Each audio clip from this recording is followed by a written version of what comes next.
Friends, आप लोगों का स्वागत है मेरे यूट्यूब चैनल पे। एंड फ्रेंड्स, आज हम लोग बात करने वाले हैं पैरामेडिकल का, जो आपको फर्स्ट सेकंड करवा दिए हम सेकंड डे का, एंड ये थर्ड डे है। थर्ड का मैं साइंस का, ये जो मेरा थर्ड है बहुत इंपॉर्टेंट है, एंड प्रीवियस ईयर का ध्यान पे रखें, एंड जो आपके पैरामेडिकल एग्जाम में क्वेश्चन आएंगे उनको भी ध्यान पे रखें। मैं बता रहा हूँ, आप अगर 30 दिनों का टाइम दीजिएगा, अगर एक चीज़ फोकस कीजिएगा, अच्छी चीज़ से कंटिन्यू लेकर चलेगा, तो आपको अपने आप में लगेगा कि मैं बहुत कुछ सीख गया हूँ साइंस का क्वेश्चन से। क्योंकि आपको साइंस का ही नंबर ज़्यादा आएगा, तो आपको वहाँ पे आपको प्रीफरेंस ज़्यादा मिलेगा। ठीक है, अगर साइंस का नंबर और इसके बाद अगर एज डेट ऑफ बर्थ आपके ऊपर है तो मैं इसलिए कहना चाहूँगा कि अगर जो भी क्वेश्चन मैं बता रहा हूँ, आप उनको क्वेश्चन को मतलब रिवीजन ज़्यादा कीजिए। रिवीजन करने का मतलब क्या, जब भी कॉपी में नोट कर लीजिए, और नोट करने से आपको ये होगा कि जो चीज़ आप लिखिएगा वो चीज़ आपको अच्छे ढंग से याद होंगे। ठीक है, तो आप लोग लिखा ज़्यादा कीजिए, जितना हो सके उतना लिखिए और रिवीजन किया कीजिए। ठीक है, तो चलिए आज हम लोग स्टार्ट करते हैं। थर्ड डे है और तीसरा दिन है। तीसरा दिन का क्वेश्चन जो भी इंपॉर्टेंट है आप लोग ध्यान में रखिएगा और रिवीजन ज़्यादा कीजिएगा। ठीक है, चलिए स्टार्ट करते हैं हम लोग। तो यहाँ का पहला क्वेश्चन है, जीवाणु भोजी कौन होते हैं। ठीक है, तो जीवाणु भोजी कौन होते हैं, तो यहाँ पे देख लीजिए, जो यहाँ पे पहला ऑप्शन दे दिया गया है, मनुष्य को संक्रमित करने वाला परजीवी विषाणु, एंड प्रवासियों में वृद्धि करने वाला विषाणु, और जीवाणु को संक्रमित करने वाला विषाणु, एंड एक प्रकार के मिट्टी के जीवाणु। आपको 4 ऑप्शन दिया गया है, तो आप लोग बताइए कौन सा आंसर। आप बहुत सारे स्टूडेंट्स में जो मारेंगे फर्स्ट मारेंगे आंसर, लेकिन इनका जो राइट आंसर सी है। याद कर लीजिएगा, जीवाणु भोजी कौन होते हैं, जीवाणु को संक्रमित करने वाला विषाणु होता है, याद रखिएगा। ठीक है,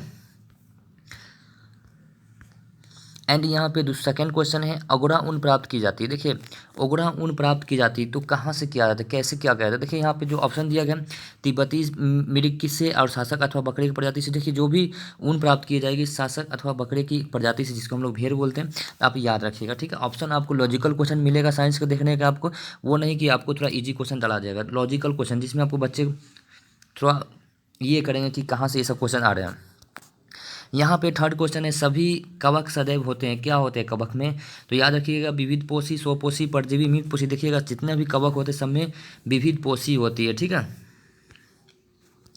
बीजों की प्राकृतिक किस्में उत्पन्न होती हैं, तो यहाँ पे देख लीजिए, टेडोफाइट्स, बायोफाइट्स, सौ वाला कवक। तो बीजों की प्राकृतिक किस्में उत्पन्न होगी, जो भी उत्पन्न होगी टेडोफाइट्स में होगी, याद रखिएगा। ठीक है, एंड 5 क्वेश्चन है, एंटीबायोटिक्स अधिकांशतः पाए जाते हैं कि एंटीबॉडी अधिकांशतः किस में पाए जाते हैं, तो 5 का देख लीजिए, आपको विषाणु, जीवाणु, कवकों, आवृत्त बीजियों में।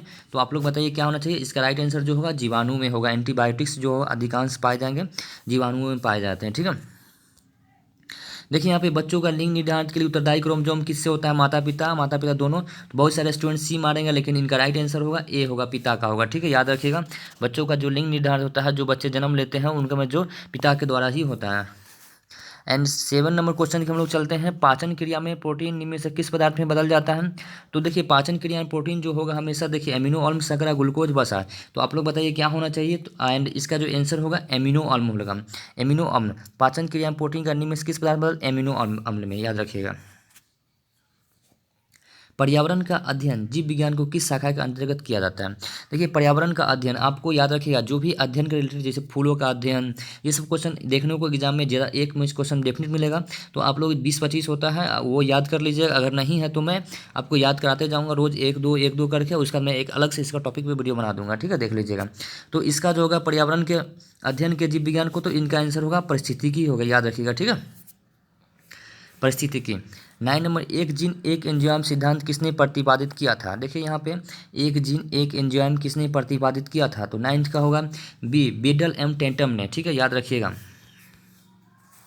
किस शौला से आयोडीन प्राप्त होती है, किस शौला से आयोडीन प्राप्त होती है, तो लेमिनेरिया से, याद रखिएगा। लेमिनेरिया से मतलब आपको शौला प्राप्त होती है। मनुष्य में मादा जनन अंग किस हार्मोन से स्रावित होते हैं, मनुष्य में मादा जनन अंग रिलैक्सिन से स्रावित होते हैं, याद रखिएगा, रिलैक्सिन। मनुष्य में मादा जनन अंग से किस हार्मोन, रिलैक्सिन से। एंड इनमें से कौन सा पादप रोग जीवाणु के कारण होते हैं। पादप रोग, देखिए, पादप रोग जीवाणु के कारण होंगे गेहूं और टुंड्रा रोग। देखिए, याद रखिए, पादप रोग जीवाणु के कारण होते हैं गेहूं का टुंड्रा रोग जो होगा गेहूं में, याद रखिएगा। निम्न में से राजस्थान में किस नस्ल की भेड़ अति उत्तम है। देखिए, राजस्थान की सबसे अति उत्तम है चोकला भेड़, याद रखिएगा, चोकला। राजस्थान के किस नस्ल की भेड़ की ऊन अति उत्तम है, चोकला के। एंड इसके बाद मसालों के फूल कलियों से प्राप्त होने वाला मसाला क्या है, जिसके धनिया, जायफल, जीरा। तो देखिएगा, याद रखिएगा, लौंग होता है मसालों का सबसे फूल, जिसको हम लोग बोलते हैं लौंग। ठीक है, क्यों शीतकालीन के तुलना में ग्रीष्मकाल में अधिक मछलियाँ मरती है? देखिएगा, ठंड के ज़्यादा मौसम से गर्मी में ज़्यादा मछली मर जाती है, ऐसा क्या रीज़न है? देखिए, वाष्पीकरण के कारण, रोगों के फैलने, ऑक्सीजन के कारण या खून की कमी के कारण। तो इसका जो होगा राइट आंसर होगा सी होगा, ऑक्सीजन के अपक्षय के कारण। ठीक है। किसको क्लोरोफिल नहीं होती? देखिए, किसमें क्लोरोफिल नहीं होती, याद रखिएगा। ठीक है, किसमें क्लोरोफिल नहीं होती? तो बायोफाइट्स, रेडियोफाइट्स वाला कवक। तो याद रखिएगा, क्लोरोफिल जो होगी कवक में नहीं होता है। ठीक है। जिन पौधों पर बीज बनते हैं किंतु पुष्प नहीं लगते उन्हें क्या कहते हैं? याद रखिएगा, जिन पौधे में बीज बनते हैं किंतु पुष्प नहीं लगते उन्हें क्या कहते हैं? बताइए आप लोग, याद है? तो इसका जो होगा अनिर्तबीजी बोलते हैं, अनावृतबीजी। याद रखिएगा, जिन पौधे में फूल होंगे वो बीज बनते हैं लेकिन पुष्प नहीं, अनिर्तबीजी का बीज, याद रखिएगा। ठीक है। हाइड्रोफोबिया रोग उत्पन्न होते हैं। हाइड्रोफोबिया रोग किससे? ईस्ट बीजाणु, विषाणु, जीवाणु, किनसे होता है बताइए? तो हाइड्रोफोबिया का रोग होगा विषाणु से होता है, याद रखिएगा। ठीक है, विषाणु से। ठीक है। भारत का राष्ट्रीय स्तनी, देखिए यहाँ पे सिंह है, बाघ है, मयूर है, गाय है। तो आप बताइए क्या होना चाहिए? इसका जो राइट आंसर है बाघ है। ठीक है।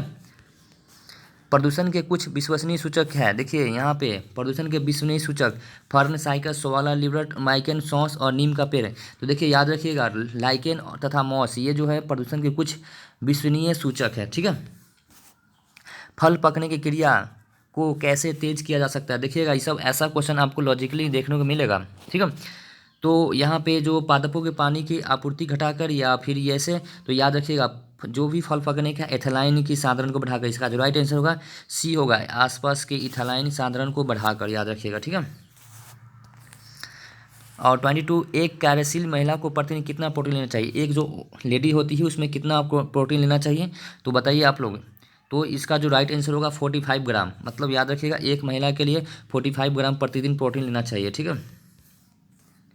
एनोसोमिया कहते हैं, देखिए एनोसोमिया कहते हैं किसको? देखिए एनोसोमिया जो होंगे, जो इसका राइट आंसर होगा घ्राण संवेदना की कमी, घ्राण संवेदना की कमी को एनोसोमिया, याद रखिएगा। एनोसोमिया जो होते हैं घ्राण संवेदना की कमी को। ठीक है। एंड 24 नंबर क्वेश्चन है, एलोजा बहुत जैव उर्वरक के रूप में प्रयोग किया जाता है क्योंकि इसका सहचरी क्या है? तो 24 नंबर है नील हरित क्रांति से। 24 का आंसर जो होगा नील हरित क्रांति से। ठीक है। एंड इसका जो 25 के हम चलते हैं, निम्न में से मुर्गी की कौन सी नस्ल दुनिया में सबसे अधिक अंडे देने वाली है? देखिए मुर्गी की सबसे अधिक नस्ल जो होगी काली मिनको, एस्ट्रो ब्राह्मणी, श्वेत लेगहॉर्न की मुर्गी जो होगी सबसे अंडे देने वाली, याद रखिएगा, श्वेत लेगहॉर्न। ठीक है। और आलू में मोजेक रोग का कारण क्या है? आलू में, देखिए आलू में मोजेक रोग के कारण क्या है? विषाणु है, याद रखिएगा, विषाणु। आलू में मोजेक रोग के कारण क्या है? विषाणु है। श्वसन की अभिक्रिया में खाद्य पदार्थों की परिणति क्या होती है? श्वसन की अभिक्रिया में खाद्य पदार्थ की परिणति क्या होती है? तो इसका राइट आंसर विघटन होगा, याद रखिएगा, विघटन। 28, वृक्षों की छालों पर उगने वाले कवक को क्या? देखिए बहुत ही मोस्ट वीवीआई क्वेश्चन है, वृक्षों की छाल में उगने वाले कवक को क्या कहते हैं हम लोग? तो इसका राइट आंसर होगा 28 के 20 सी, याद कर लीजिएगा, कॉर्टिकोलस। ठीक है। एंड यहाँ पे सार्स क्या है देख लीजिए, बहुत ही इंपॉर्टेंट ये भी क्वेश्चन है, इंपॉर्टेंट है, वीवीआई लेके चलिए। ठीक है, इसको कॉपी में जो नोट कीजिएगा, वीवीआई लिख लीजिएगा। सॉर्स क्या है? तो आपका जो होगा विषाणु जनित रोग होता है सॉर्स। ठीक है। मेंडल के आनुवंशिकता का सिद्धांत किस आधारित है? मेंडल के आनुवंशिक सिद्धांत किस आधारित पर है? तो लैंगिक जनन। ठीक है फ्रेंड्स, तो आज के लिए इतना ही 30 क्वेश्चन है। एंड मैं यही कहूँगा कि आप जो भी स्टूडेंट्स वीडियो देख रहे हैं या समझ रहे हैं, जिसको कॉपी में नोट करें, प्लीज़ वीडियो को लाइक कीजिएगा। मैं यही कहूँगा, लाइक करने से मुझे ये पता चलेगा कि हम यही समझें कि आप वीडियो को देख रहे हैं और समझ रहे हैं।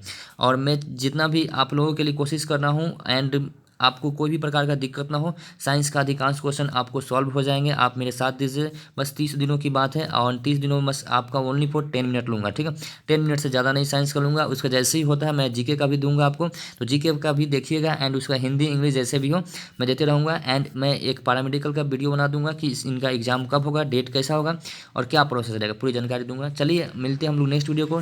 Thank you so much. जो भी प्रॉब्लम होती है कमेंट कीजिएगा, वीडियो कैसा लगा प्लीज़ बताइएगा। एंड चैनल पर फर्स्ट बार विजिट कर रहे हैं तो प्लीज़ सब्सक्राइब कर लीजिएगा, जिससे आपको हर अपडेट मिलती रहेगी।